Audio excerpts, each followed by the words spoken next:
He had counted the days behind bars, waiting for the moment he could finally see his little girl again. When the prisoner was granted a visit, he rushed in, heart pounding, ready to hold his 8-year-old daughter. But as she lifted her sleeves, the entire room fell silent. What he found, the marks on her tiny arms, that day froze everyone who witnessed it. Stay with me until the end, because this story will leave you speechless. Now let's begin. Marcus Rivera pressed his face against the cold glass of his cell window, watching the sun rise over the concrete walls for what he hoped would be one of the last times. 3 years, 2 months, and 16 days. That's how long it had been since he'd held his daughter Sophia in his arms. That's how long he'd been replaying her voice in his mind. The way she used to call him Daddy.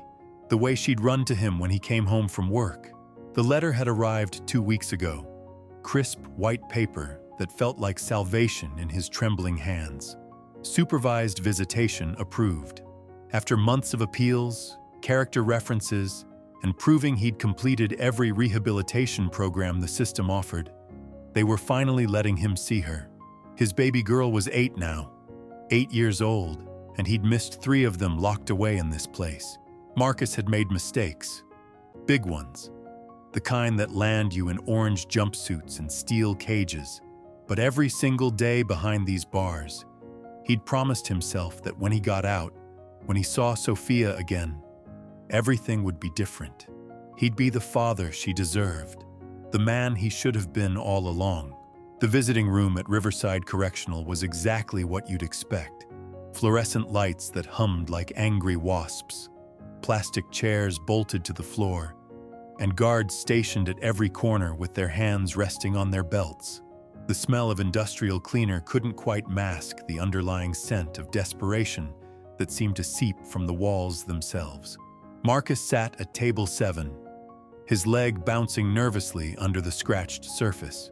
He'd showered 3 times that morning, brushed his teeth until his gums bled, and stared at himself in the metal mirror until his reflection looked like a stranger. Would Sophia even recognize him? Would she remember the bedtime stories he used to tell her? The way he'd make funny voices for all the characters? The door at the far end of the room opened with a metallic clang that echoed through the space like a gunshot. Marcus's heart stopped. There she was, walking beside a social worker whose clipboard seemed permanently attached to her hand. Sophia looked so small in that vast room, her dark hair pulled back in pigtails that bounced with each tentative step. But something was wrong.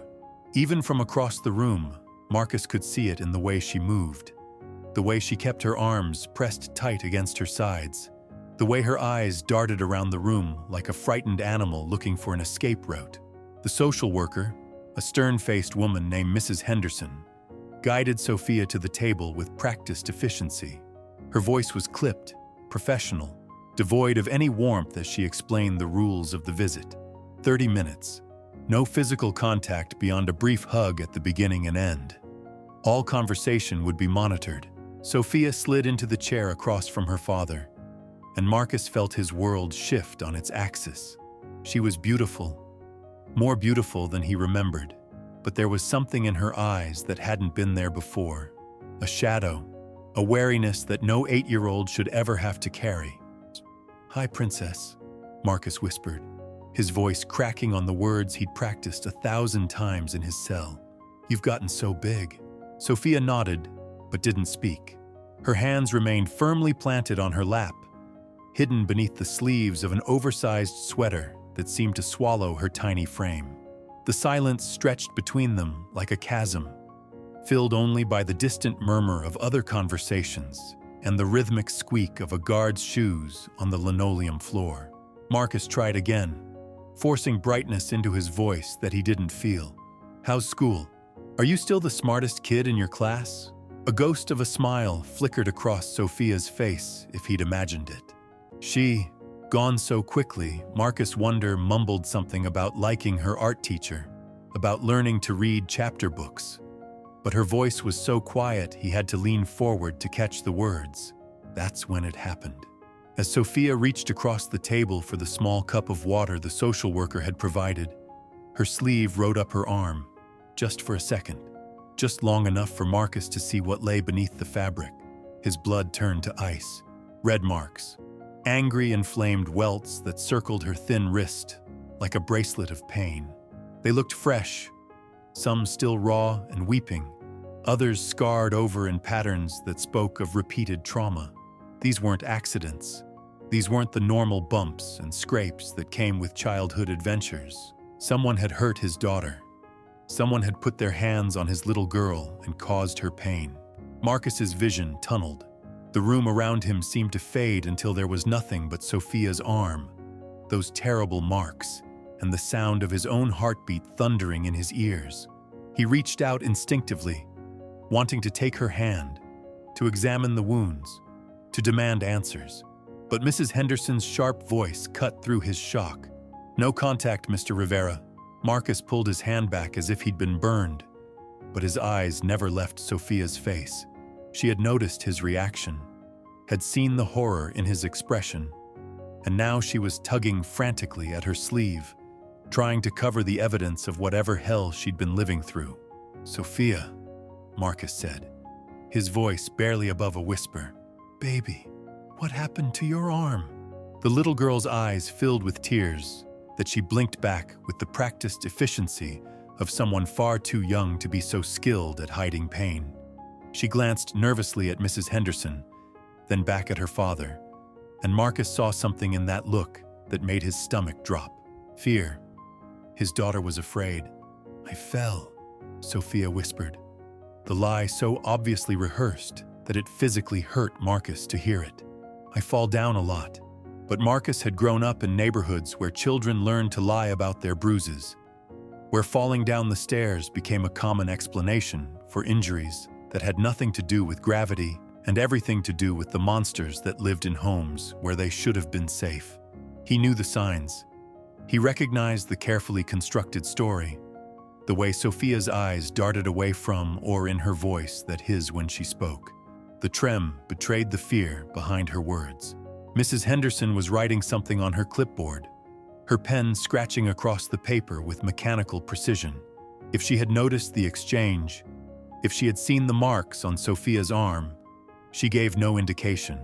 This was just another visit, another box to check on her endless list of bureaucratic responsibilities.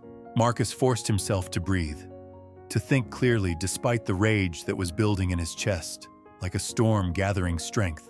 He couldn't lose control here, not in front of Sophia, not with guards watching his every move, but every fiber of his being was screaming at him to demand answers, to find out who was responsible for those marks, to tear apart whoever had dared to lay a finger on his child.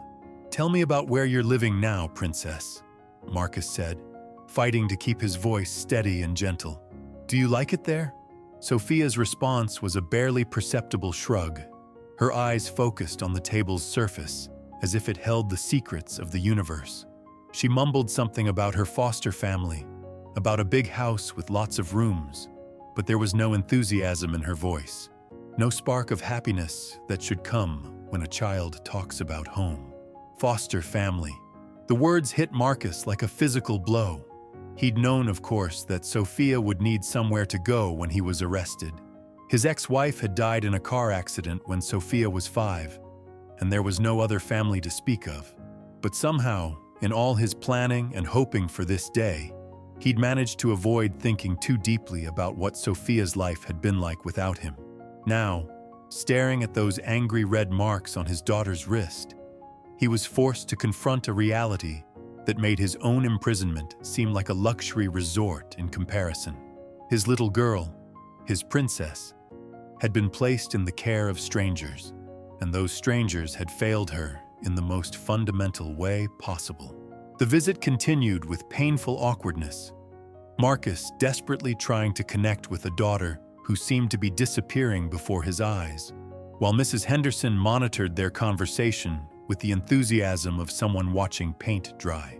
Sophia answered his questions in monosyllables, volunteered nothing about her daily life, and kept her arms firmly covered despite the warmth of the visiting room. But Marcus was trained to notice details, to read between the lines. Before his arrest, he'd worked security for a private investigation firm, and those skills hadn't abandoned him behind bars. He saw the way Sophia flinched when a guard's radio crackled to life. He noticed how she kept glancing at the clock on the wall, as if counting down the minutes until she could escape. Most telling of all, he observed the practiced way she kept her sleeves pulled down, the automatic gesture of someone who had learned to hide evidence of abuse. As their 30 minutes drew to a close, Marcus felt desperation clawing at his chest. This couldn't be it. He couldn't let his daughter walk out of this room and back into whatever situation had put those marks on her arms. But what could he do? He was a convicted felon with no legal rights, no power, no way to protect the most important person in his world. "Time's up," Mrs. Henderson announced with bureaucratic finality, already rising from her chair and gathering her papers. "Say goodbye, Sophia." Sophia stood obediently, a small soldier following orders, and moved around the table for the permitted farewell embrace. As Marcus wrapped his arms around his daughter's tiny frame, he felt how thin she'd become, how her ribs pressed against his chest like the bars of a cage. She smelled different, too, not like the strawberry shampoo she used to love, but like something clinical and impersonal. "I love you, princess," Marcus whispered into her hair, his voice thick with emotion he couldn't contain. "I love you so much, and I'm going to find a way to help you. I promise." Sophia pulled back slightly, and for just a moment, Marcus saw a flicker of the little girl he remembered, the one who used to believe her daddy could fix anything, could chase away any monster. But the moment passed as quickly as it had come, replaced by that terrible, learned wariness. "I have to go," Sophia whispered, and Marcus heard something in her voice that made his blood run cold. It wasn't just sadness or resignation. It was the voice of a child who had learned that hope was dangerous, that trusting adults led to disappointment and pain. As Mrs. Henderson led Sophia toward the exit, Marcus called out one last time, "Sophia, wait!" Both the social worker and his daughter turned back, and Marcus saw his opportunity. He had to be careful, had to be smart about this, but he couldn't let this moment pass without getting more information. "The next time we meet," Marcus said, his eyes locked on Sophia's face, "maybe you can tell me more about your foster family, about the Hendersons, was it?"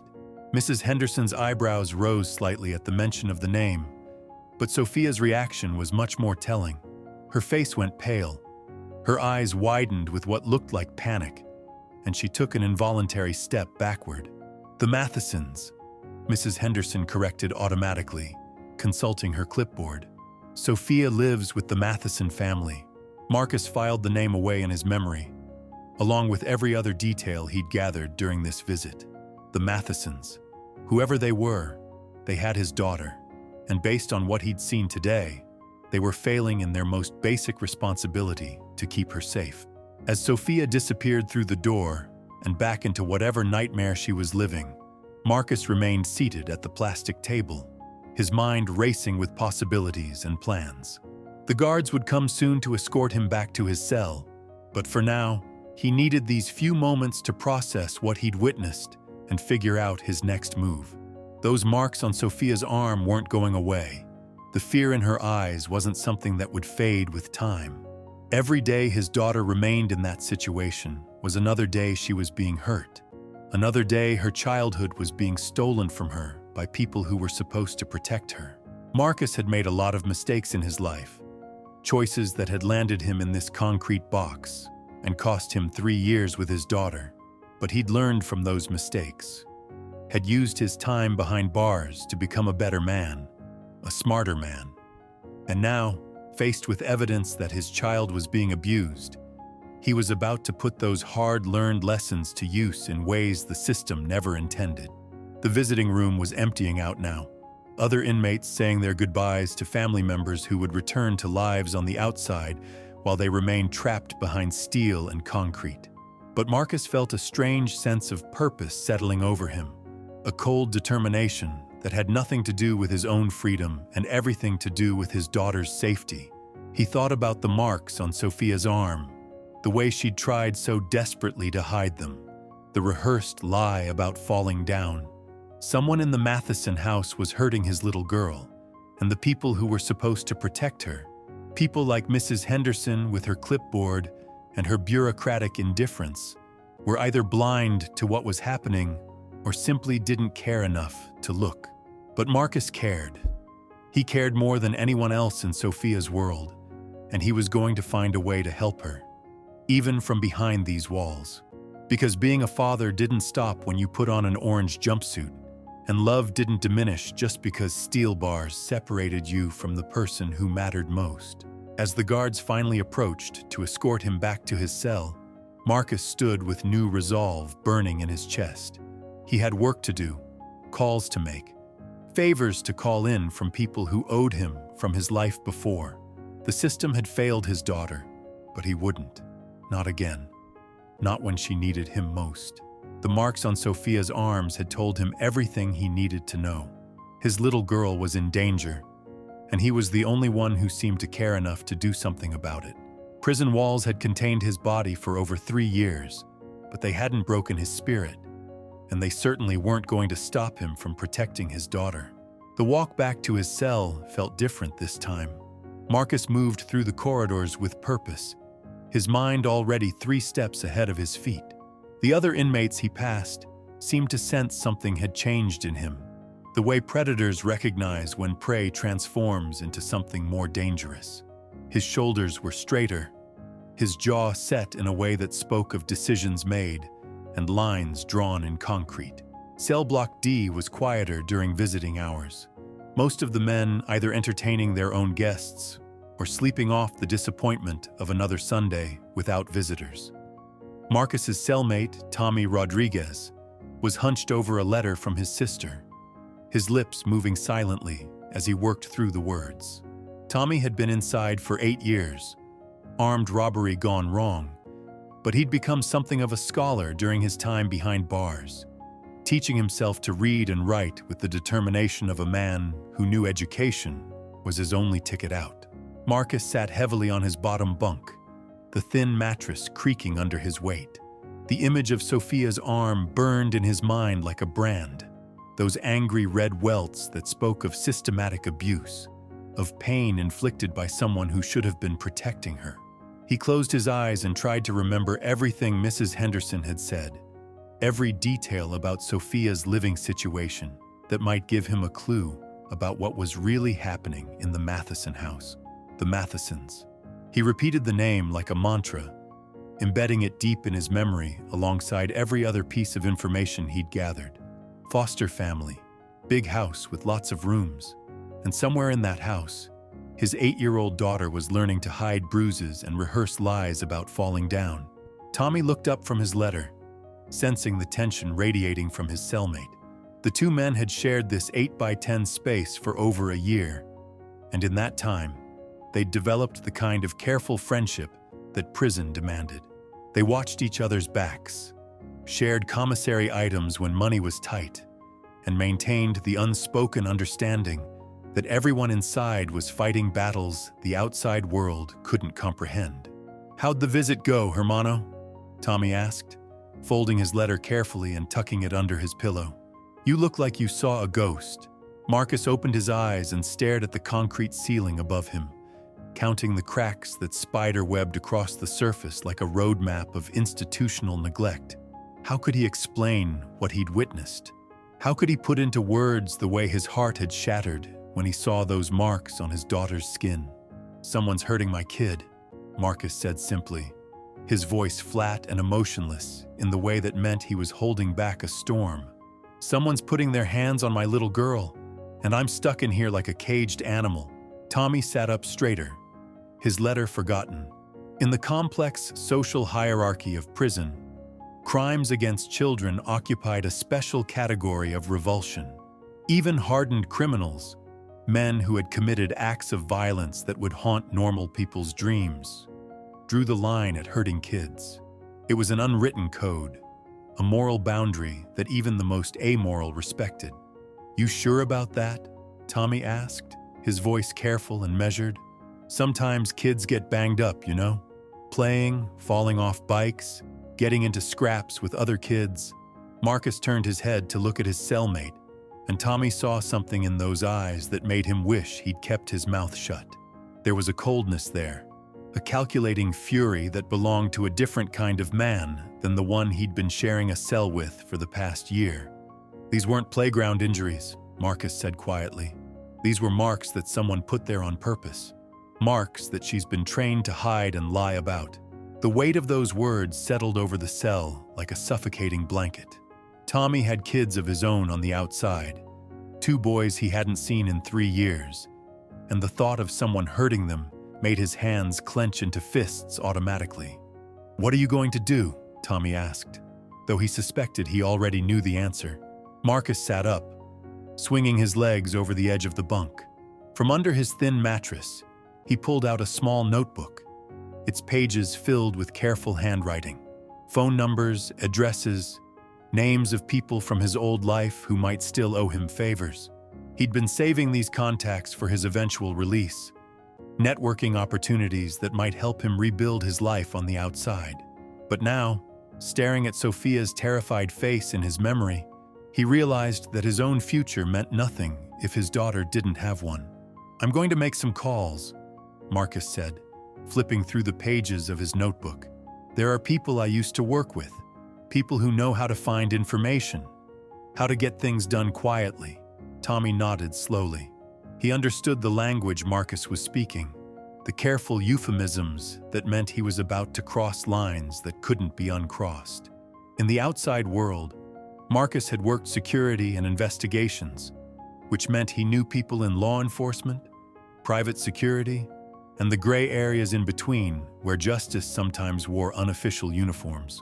The phone system at Riverside Correctional was a maze of bureaucratic obstacles designed to limit and monitor inmate communication with the outside world. Calls were expensive, time-limited, and recorded for security purposes. But Marcus had learned to navigate the system during his 3 years inside, had figured out which guards could be trusted, which phones had the clearest connections, and how to make the most of his limited calling privileges. His first call went to Danny Vasquez, a former colleague from his security days who now ran a small private investigation firm in the city. Danny picked up on the 3rd ring, his voice cautious when he heard Marcus's name. Prison calls had a way of making even old friends nervous. "Marcus? Jesus, man, I heard you were inside. How are you holding up?" I need a favor, Danny," Marcus said without preamble. He didn't have time for small talk or explanations about how he'd ended up behind bars. "My daughter's in foster care, and I think she's being abused. I need you to look into the family, see what you can find." There was a long pause on the other end of the line, the kind of silence that spoke of mental calculations being made, risks being weighed against obligations. "Marcus, you know I can't get involved in anything that might—" "Danny," Marcus interrupted, his voice carrying a note of desperation that he couldn't quite hide. "She's 8 years old. 8. And someone is putting marks on her that she's too scared to talk about." Another pause, shorter this time, and Marcus could almost hear Danny's resolve crumbling. They'd worked together for 5 years, had covered each other's backs in situations that got messy fast. Danny owed him, and they both knew it. "What do you need?" Danny asked finally. "Mr. Matheson family, foster parents. I need to know everything about them, their history, their finances, any complaints filed against them. I need to know who they are and what kind of people would hurt a little kid." Marcus could hear typing in the background, Danny already pulling up databases and contact lists that most people didn't know existed. "Give me 48 hours, Danny said. "I'll call you back on this number when I have something." The line went dead, leaving Marcus alone with the dial tone and the weight of what he'd just set in motion. There would be no going back now, no pretending that he could handle this situation through official channels. The system had placed his daughter with people who were hurting her, and the same system that had failed to protect her wasn't going to suddenly develop the competence or concern necessary to fix the situation. His second call went to Maria Santos, a social worker he'd known before his arrest, someone who understood how the foster care system really worked behind its facade of bureaucratic efficiency. Maria had always been one of the good ones, a woman who genuinely cared about the children in her caseload and wasn't afraid to rock boats when necessary. "Marcus Rivera," Maria said when she answered, her voice warm with genuine affection. "I was wondering when I'd hear from you. How are you doing in there?" "I've been better," Marcus admitted. "Maria, I need your help. It's about Sophia." The warmth in Maria's voice immediately shifted to professional concern. She'd known Sophia before Marcus's arrest, had been one of the people who'd helped arrange her initial placement in foster care. "What's wrong? Is she okay?" Marcus described what he'd seen during the visit, the marks on Sophia's arm, her fear, the rehearsed lies about falling down. With each detail, he could hear Maria's breathing become more labored, more angry. "Son of a bitch," Maria muttered when he finished. "I knew there was something off about that placement, but my supervisor insisted the Mathesons were model foster parents. Clean background checks, good references, the whole 9 yards. Can you pull her out?" Marcus asked, though he already suspected what the answer would be. "Not without evidence," Maria said, frustration clear in her voice. "And not without going through channels that could take weeks or months. The system protects itself first, kids second. You know that." Marcus did know that. He'd learned enough about the foster care system during Sophia's placement to understand that it was designed more for the convenience of adults than the protection of children. Social workers carried caseloads that made individual attention impossible. Foster parents were vetted through processes that focused more on paperwork than character. And children like Sophia, who had no powerful advocates, often slipped through cracks that could swallow them whole. "There has to be something," Marcus pressed. "Some way to get her moved, to get someone to actually look at what's happening to her." Maria was quiet for a long moment, and Marcus could almost hear the gears turning in her head, the calculations of someone who'd spent years learning to work within a broken system. "Give me some time," she said finally. "I can find a way to get her case. I'll make some calls, see if reviewed. But Marcus, you need to understand that this is going to take time, and there are no guarantees." Time. The word hit Marcus like a physical blow. While he was making calls and working through channels, Sophia was going home to people who were hurting her. Every day she spent in that house was another day of pain, another piece of her childhood being stolen by monsters who hid behind the facade of caring foster parents. After he hung up with Maria, Marcus sat in the phone alcove for several minutes, staring at the graffiti-covered wall and trying to process the rage that was building in his chest, like pressure in a boiler. The system had failed his daughter in every possible way. The people who were supposed to protect her had delivered her into the hands of abusers. The bureaucrats who were supposed to monitor her safety were more interested in their paperwork than her welfare. But Marcus wasn't part of that system anymore. Prison had stripped him of his legal rights, his freedom, his ability to function as a normal father. But it had also freed him from the constraints that kept law-abiding citizens trapped in ineffective processes and bureaucratic dead ends. He didn't have to worry about his reputation or his career or staying on the right side of laws that had already failed him and his daughter. Walking back to his cell, Marcus felt something settling into his bones, a cold determination that had nothing to do with anger and everything to do with love. He'd spent 3 years behind bars learning patience, learning to think strategically, learning to work within systems that were designed to break him. Now he was going to use every lesson he'd learned, every connection he'd maintained, every skill he'd developed to wage a war that the outside world would never see, but that would determine whether his daughter lived or died inside. Tommy was waiting for him when he returned to the cell, his expression knowing and supportive in the way that only came from shared understanding of what it meant to be powerless in the face of institutional indifference. "How'd it go?" Tommy asked. "It started," Marcus replied, settling back onto his bunk with his notebook still in his hands. "Now we wait and see who's willing to help a desperate father save his kid." Outside the narrow window of their cell, the The sun was setting over the prison walls, painting the sky in shades of orange and red that reminded Marcus of the marks on Sophia's arm. Tomorrow would bring new possibilities, new phone calls, new strategies in a campaign that had no official sanction but carried the weight of a father's love and the fury of a man who had nothing left to lose.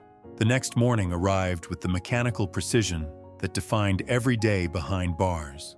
But Marcus felt different. While other inmates shuffled through their morning routines with the defeated resignation of men marking time, he moved with purpose. The phone calls had been made. The wheels were in motion. Now came the hardest part, waiting for information while his daughter remained trapped in a house where her safety meant nothing. Tommy noticed the change immediately. His cellmate had always been disciplined, but now there was something else in the way Marcus carried himself.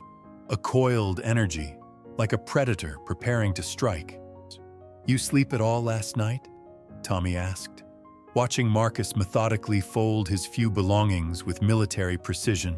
"Sleep's a luxury I can't afford right now," Marcus replied, his voice steady but carrying an undertone that made Tommy step back slightly. "Every hour I waste is another hour she's in danger." The morning count proceeded as always, guards walking the tiers with clipboards, confirming that every inmate remained exactly where the system expected them to be. But as Officer Martinez passed their cell, he paused, his eyes meeting Marcus's with a look that held more than casual interest. Martinez was different from the other guards. Younger, less cynical, and still carrying traces of the idealism that had brought him to corrections work. More importantly, he had a daughter of his own, a little girl about Sophia's age whose pictures he kept in his wallet and showed to anyone willing to listen. "Rivera," Martinez said quietly, his voice barely audible over the morning chaos. "You got a minute?" Marcus approached the cell door, and Martinez pretended to check his clipboard while speaking in low tones that wouldn't carry to other cells. "Word is you made some calls yesterday about your kid," Martinez said, his eyes scanning the tier to make sure they weren't being watched. "That true?" Marcus studied the guard's face, looking for signs of a trap. In prison, information was currency, and you never knew when someone's apparent sympathy might be a setup for something worse. But Martinez's expression held something Marcus recognized, the protective instinct of a father. "Maybe," Marcus said carefully. Martinez nodded, understanding the caution. "I got a friend who works child protective services. Not officially, you understand. But if there's something that needs looking into..." The offer hung in the air between them, like a lifeline thrown into dark water. Marcus felt something loosening in his chest, the first hint that he might not be fighting this battle entirely alone. "The Matheson family," Marcus said quietly. "Foster parents. My daughter's been placed with them, and she's showing signs of abuse." Martinez's jaw tightened almost imperceptibly. "I'll see what I can find out. No promises. But sometimes the right person asking the right questions can shake loose information that's been sitting in files gathering dust." As Martinez moved on to complete his count, Marcus felt a spark of hope mixing with his determination. The system that had failed Sophia wasn't monolithic.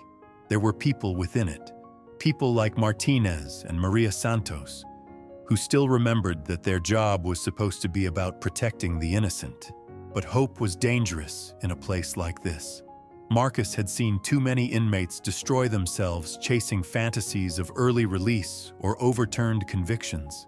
He couldn't afford to let optimism cloud his judgment or slow down his planning. Sophia needed action, not wishful thinking. The prison library was nearly empty during the morning work period.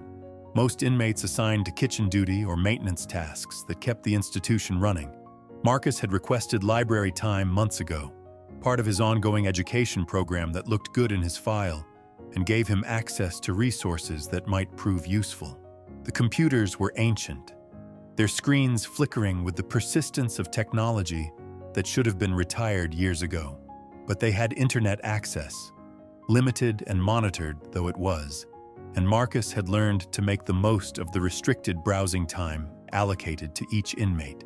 He pulled up the county assessor's website first, typing Matheson into the property search function. 3 results appeared, but only one matched the general area where Sophia's foster placement was located. 1247 Maple Ridge Drive, a large colonial house valued at just over $400,000, owned by Robert and Patricia Matheson since 2018. Marcus memorized the address, visualizing the numbers until they were burned into his memory, like coordinates on a battlefield map. Then he moved on to social media, using the carefully constructed search techniques he'd learned during his security days to build profiles of people who thought their online lives were private.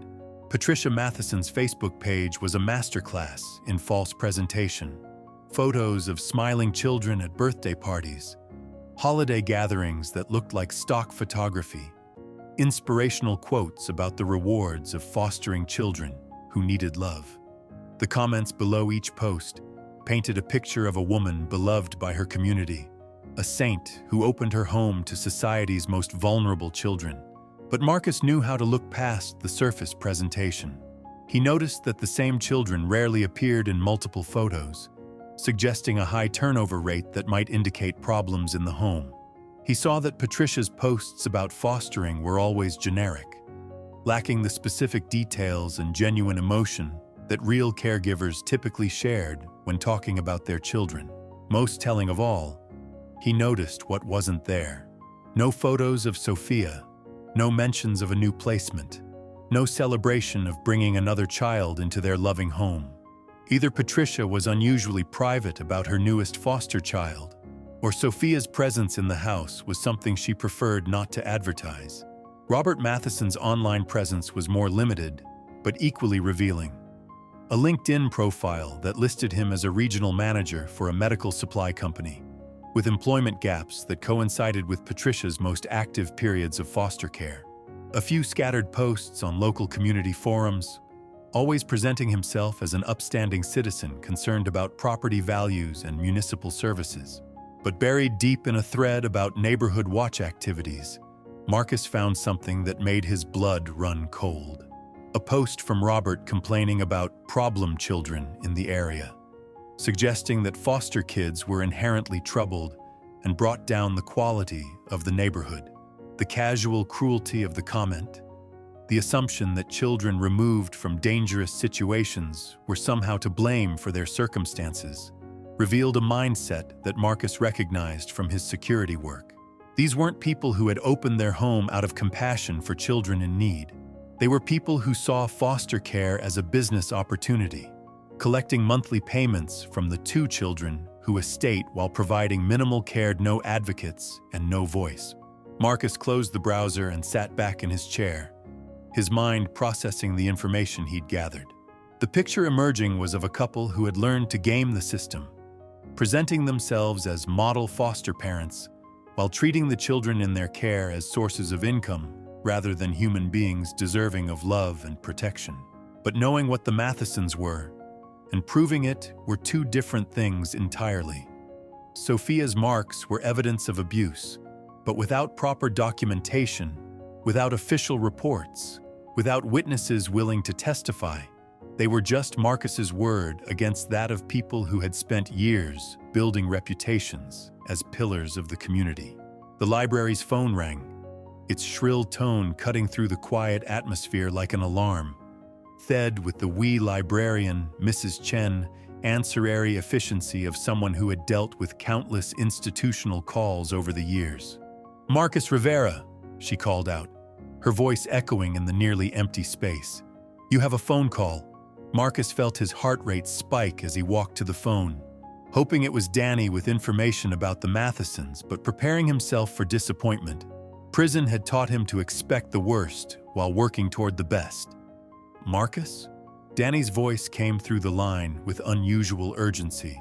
"I've got what you asked for, and it's not good." Marcus gripped the phone tighter, his knuckles white against the black plastic. "Tell me." "The Mathesons have been foster parents for 6 years," Danny began, his voice tight with controlled anger. "During that time, they've had 12 different children placed with them. 12 kids, Marcus, 6 to 18 months. The numbers single one, was move blows. 12 children. 12 kids system that was now and every failing Sophia. 12 opportunities to different homes within for someone to notice the innocent. 12 failures hit Marcus like physical who had been failed by the same questions. To protect a pattern. To ask of oversight that had led directly to his daughter's current situation. What reasons were given for the moves? Marcus asked, though he suspected the answer would be variations on the same theme. Behavioral problems, Danny said, his voice dripping with DISG single time. The kids were described as difficult, unmanageable, unsuitable for the Matheson home environment. But here's the thing, Marcus. I tracked down contact information for some of these kids' current placements. The ones who were willing to talk painted a very different picture. Marcus closed his eyes, steeling himself for what was coming next. Kaitos. The Mathesons run their house like a prison, Danny continued. Strict schedules, harsh punishments for minor infractions, isolation as a control mechanism, and the punishments. Marcus, these kids described things that would make your stomach turn. Physical discipline that crossed every line. Psychological manipulation designed to break their spirits. The rage building in Marcus's chest was no longer hot and impulsive. It had crystallized into something colder, more focused, infinitely more dangerous. These people had been hurting children for years, hiding behind their respectable facade while collecting state money and destroying young lives. There's more, Danny said, and Marcus heard papers shuffling in the background. I pulled their financial records, called in some favors with people who know how to access information that's supposed to be private. The Mathesons are living well beyond Robert's legitimate income. They've got expensive cars, luxury vacations, home improvements that cost more than most people make in a year. Foster care payments, Marcus said, understanding the full scope of what Danny was describing. Exactly. They've turned child abuse into a profitable business model. Take in troubled kids, collect monthly payments from the state, provide minimal care while maximizing control, then claim the children are too difficult when they start showing signs of trauma. The system moves the kids to new placements. The Mathesons get fresh victims, and the cycle starts all over again. Marcus felt something breaking inside him. Not the clean snap of a bone under pressure, but the slow, grinding collapse of faith in institutions he'd once believed were designed to protect the innocent. The foster care system wasn't just failing children like Sophia. It was actively enabling their abuse by people who had learned, I need you to do something else to manipulate its weaknesses.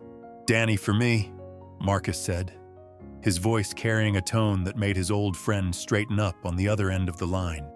Marcus, whatever you're thinking, I need detailed surveillance on the Matheson house, Marcus interrupted. Times when they come and go, patterns of behavior, anything that might give us a window into what's really happening behind closed doors. There was a long pause, and Marcus could almost hear Danny weighing the risks of getting deeper involved in what was rapidly becoming something that existed far outside the boundaries of normal private investigation work. This is dangerous territory, Danny said finally. If we get caught conducting unauthorized surveillance on foster parents, we could both end up in serious, if we don't, legal trouble. And Marcus replied, his voice deadly calm, my to-be-taught 8-year-old daughter continued by people who are supposed to protect her.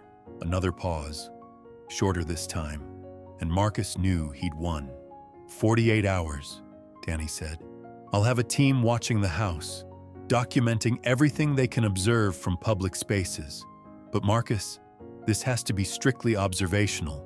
We can't do anything that might tip them off or give them reason to hurt Sophia worse.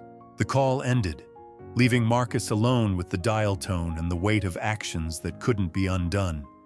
He was crossing lines now, moving into territory where good intentions and desperate love might not be enough to protect him from consequences that could extend his imprisonment indefinitely. But as he walked back to his cell, Marcus felt something he hadn't experienced in years, a sense of forward momentum. For the first time since Sophia's birth, he was actively fighting for her instead of being trapped by circumstances beyond his control. The system had failed her, but he wouldn't. Not again. Not when she needed him most. The afternoon stretched ahead like a battlefield, waiting for the next engagement.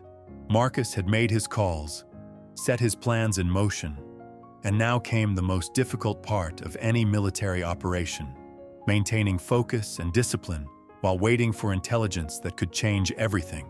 But in the back of his mind, one thought burned with unwavering clarity. Sophia was coming home. Not to the Mathesons, not to another foster placement that might be just as bad, but home to him.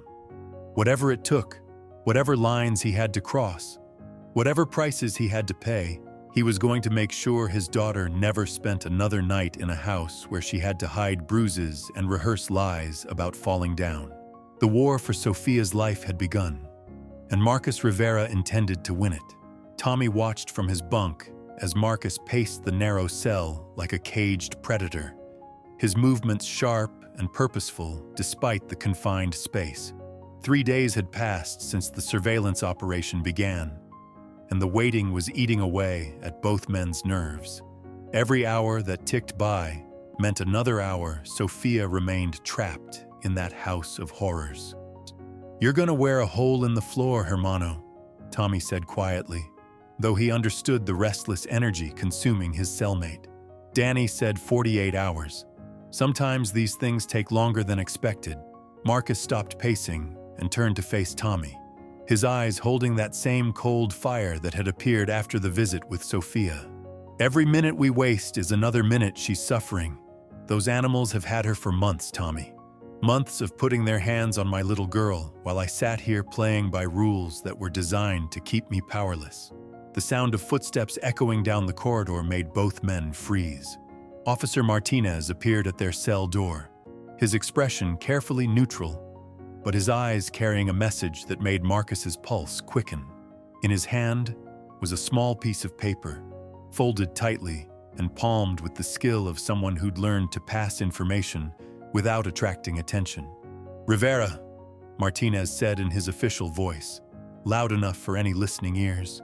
"You've got a legal call scheduled in 5 minutes. Attorney consultation." Marcus understood immediately.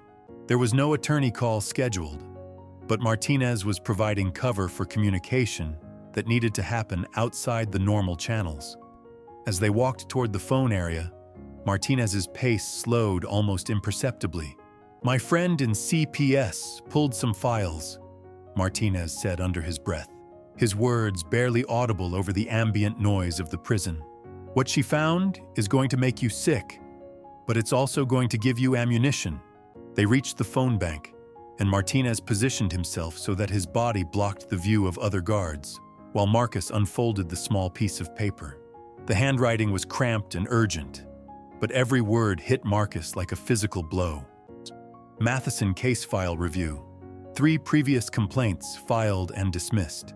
Medical records show pattern of injuries inconsistent with reported accidents. Social worker notes describe children as fearful but attributed to prior trauma. Emergency room visits every 4 to 6 months for different children, always explained as clumsiness or behavioral issues." Marcus read the note 3 times before the full implications sank in. The system hadn't just failed Sophia, it had been failing children in the Matheson house for years. There was a paper trail of abuse stretching back through multiple placements. Multiple children who had tried to signal for help through the only language they knew, their broken bodies. "There's more," Martinez whispered, glancing around to ensure they remained unobserved. "Your friend Maria Santos is pushing for an emergency review of Sophia's placement. She's calling in favors, making noise in the right offices. But the wheels turn slow, and there are people who don't want to admit they've been placing kids with monsters." Marcus folded the paper and slipped it into his pocket, his mind already racing ahead to the next phase of his plan.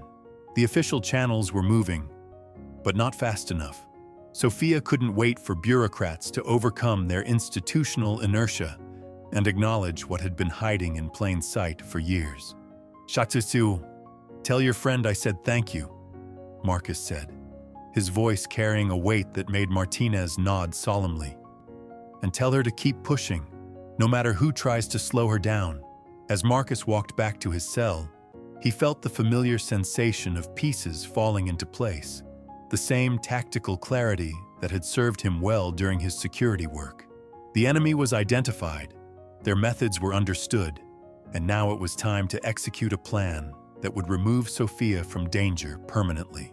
The phone rang in his cell block that evening, its shrill tone cutting through the usual dinner-time chaos. Marcus knew before the guard called his name that it would be Danny, and he approached the phone with the controlled urgency of a soldier receiving battlefield intelligence. "I've got what you need," Danny said without preamble, his voice tight with barely contained anger. "And it's worse than we thought." Marcus gripped the phone tighter, preparing himself for information that would fuel the rage already burning in his chest. "The surveillance team observed a pattern," Danny continued. "The Mathesons leave the house together every Tuesday and Thursday evening, gone for approximately 3 hours. But here's the disturbing part. They lock the children inside. No supervision, no way to get out if there's an emergency. They're treating those kids like prisoners." The image of Sophia trapped in that house, alone and afraid, made Marcus's vision tunnel with fury. But he forced himself to focus on the tactical implications of what Danny was describing. "How many children are currently in the house?" Marcus asked. "3 that we could confirm. Sophia and 2 others, both boys, probably between 6 and 10 years old. All of them show signs of what our observer described as institutionalized fear. They don't play outside, don't interact with neighbors, don't display any of the normal behaviors you'd expect from children." Marcus closed his eyes, seeing not just Sophia, but 2 other children trapped in the same nightmare that was destroying his daughter. The Mathesons weren't just abusing Sophia, they were running a systematic operation that turned vulnerable children into sources of income while breaking their spirits through calculated cruelty. "There's something else," Danny said, and Marcus heard papers shuffling in the background. "We managed to get a look at their garbage pickup. Medical supplies that don't match any legitimate health needs, cleaning products in quantities that suggest they're regularly dealing with bloodstains, and prescription medications that aren't prescribed to anyone in the household." The implications hit Marcus like a sledgehammer. The Mathesons weren't just physically abusing the children. They were drugging them, probably to keep them compliant and prevent them from reporting what was happening. The systematic nature of their operation suggested years of experience in breaking children's wills while maintaining the facade of respectable foster parents. "Danny, I need you to do something for me," Marcus said, his voice dropping to the deadly calm tone that meant he was moving from intelligence gathering to operational planning. "I need detailed floor plans of the house, security system information, and a complete schedule of when they're vulnerable." There was a long pause on the other end of the line, and Marcus could practically hear his old friend calculating the risks of what he was being asked to do. "Marcus," Danny said carefully, "what you're suggesting sounds like you're planning something that goes way beyond gathering evidence. If you're thinking about taking direct action, quote, I'm thinking about saving my daughter's life," Marcus interrupted, his voice carrying an edge that made Danny step back from the phone. "The system has had years to protect these children, and instead it's delivered them into the hands of monsters. I won't let Sophia spend one more day in that house while bureaucrats debate whether her suffering meets their threshold for intervention." Another pause, and then Danny's voice came back with the resignation of someone who understood that some battles couldn't be fought through official channels. 48 hours, Danny said. "I'll have everything you need. But Marcus, once we cross this line, there's no going back. You understand what this means for both of us?"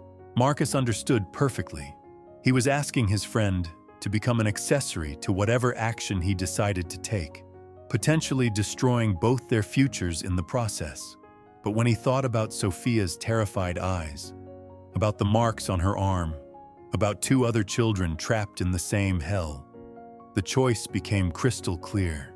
"Some things are worth the risk," Marcus said simply. Some things are worth everything. The call ended, and Marcus found himself standing alone in the phone alcove, surrounded by the familiar sounds of prison life, but feeling completely isolated from the institutional routine that had governed his existence for over 3 years. He was no longer just an inmate serving time for his past mistakes. He had become something more dangerous, more focused, more willing to sacrifice everything for a cause that transcended his own freedom. Walking back to his cell, Marcus felt the weight of decisions that couldn't be undone settling over him like armor. Officer Martinez caught his eye as he passed the guard station, and Marcus saw understanding in the younger man's expression. Martinez had a daughter too, and some bonds transcended the boundaries between keeper and kept. Tommy was waiting when Marcus reached their cell, his expression knowing and supportive in the way that only came from shared understanding of what it meant to fight for family when the system had already written you off. "How bad is it?" Tommy asked, though he could read the answer in Marcus's face.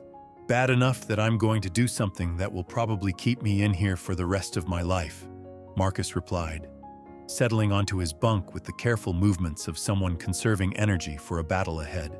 "But if it saves Sophia and those other kids, it'll be worth every year they add to my sentence."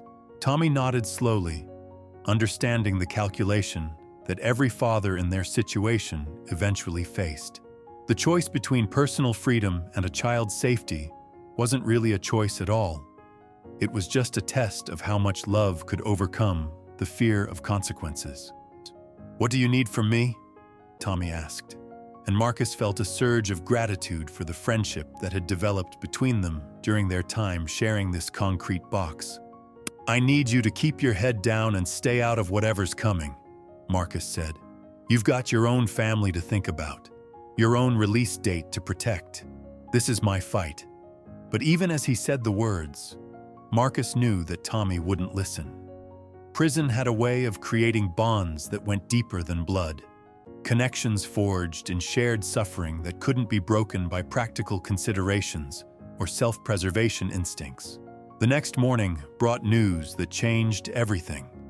Officer Martinez appeared at their cell during the early shift change, his face grim with the kind of expression that meant bad news was about to get worse. "Rivera," Martinez said quietly, glancing around to ensure they weren't being overheard. "My CPS contact called in some additional favors, pulled some strings that probably cost her job security. She managed to get an emergency welfare check scheduled for the Matheson house." Marcus felt his heart skip a beat. An official welfare check meant trained professionals would examine Sophia, document her injuries, and potentially remove her from the house immediately. It was exactly what he'd been hoping for through official channels. But Martinez's expression suggested there was more to the story, something that turned good news into a potential disaster. "When?" Marcus asked, though he suspected the answer would complicate everything. "This afternoon," Martinez said. "But here's the problem. Someone tipped off the Mathesons. My contact says they received a call this morning claiming the welfare check was harassment based on false allegations. They're lawyered up and prepared to challenge any attempt to examine the children." The bottom dropped out of Marcus's stomach. If the Mathesons knew an official investigation was coming, they would have time to coach the children, hide evidence, and present the facade of a loving home that had fooled social workers for years. Worse, they might decide that Sophia and the other children had become too much of a liability to keep around. "There's more," Martinez continued, his voice dropping to barely above a whisper. "The welfare check has been postponed pending a review of the complaint. Could be days, could be weeks before anyone official sets foot in that house." Marcus felt the last vestiges of faith in official channels crumble into dust. The system wasn't just failing Sophia, it was actively working against her, providing her abusers with advance warning and legal protection while leaving her trapped with people who now knew they were under scrutiny. "Thank your contact for trying," Marcus said, his voice steady despite the fury building in his chest. "And tell her to keep pushing, no matter what obstacles they put in her way." As Martinez walked away, Marcus felt something crystallizing in his mind, a clarity of purpose that came with accepting that conventional solutions had been exhausted. The system would never save Sophia. The bureaucrats would never move fast enough. The legal processes would never overcome the institutional inertia that protected abusers while sacrificing children. But Marcus wasn't part of that system anymore. Prison had stripped him of his rights, his freedom, his ability to function as a normal father. But it had also freed him from the constraints that kept law-abiding citizens trapped in processes that prioritized adult comfort over child safety. The phone call from Danny came that afternoon, right on schedule, carrying information that would either save Sophia's life or destroy Marcus's future entirely. "I've got your floor plans," Danny said without preamble. "Single-story ranch house, 4 bedrooms, 2 bathrooms, security system that's more for show than actual protection. The children's rooms are in the back of the house, away from the street, which explains why neighbors never hear anything." Marcus absorbed the tactical information with the focused intensity of a soldier preparing for a mission that would determine whether innocent lives were saved or lost. "What about their schedule?" Marcus asked. "Tuesday and Thursday evenings, like clockwork. They leave at 6:30, don't return until after 9. Always together, always in Robert's truck, always leaving the children locked inside with no supervision." The pattern was exactly what Marcus needed, a predictable window of vulnerability that could be exploited to remove Sophia and the other children from danger. But the logistics of executing such a plan from inside a maximum security prison seemed impossible until Danny provided the final piece of information. "Marcus, there's something else. Something that changes everything." Marcus waited, his grip tightening on the phone as he prepared for whatever revelation would either make his plan possible or destroy it entirely. "Your release date got moved up," Danny said, his voice carrying a note of excitement that cut through the tension. "Good behavior, completed programs, overcrowding issues. You're getting out in 72 hours. The words hit Marcus like a physical blow, not because they were bad news, but because they transformed everything he'd been planning. Instead of trying to coordinate a rescue operation from behind bars, he would be free to act directly. Instead of relying on others to save his daughter, he would be able to hold her in his arms and carry her to safety himself. But 72 hours also meant 72 more hours that Sophia would remain trapped in that house, knowing that official help had been delayed and that her abusers were now aware they were under scrutiny. 72 hours for the Mathesons to decide that the children in their care had become too dangerous to keep alive. "Danny," Marcus said, his voice carrying a tone that made his friend straighten up on the other end of the line. "I need you to maintain surveillance on that house every minute until I get out. If those children are in immediate danger, if the Mathesons try to move them or hurt them worse, you call the police immediately." "What are you planning to do when you get out?" Danny asked, though Marcus suspected his friend already knew the answer.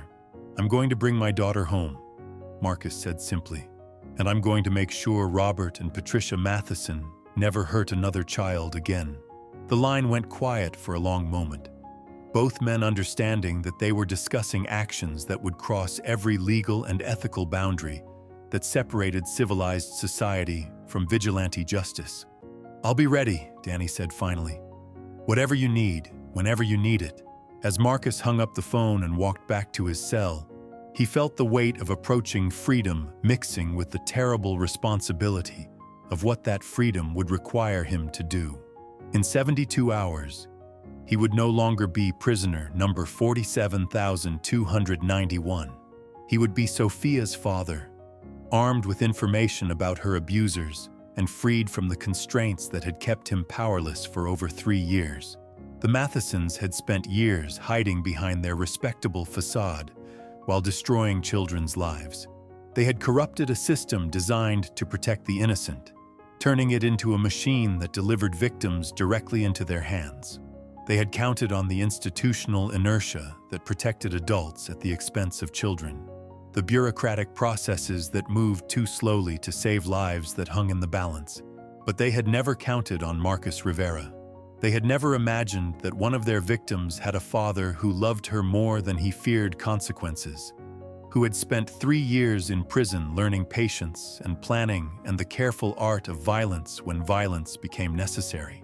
In 72 hours, their comfortable world of systematic abuse was going to collide with a force they had never prepared for.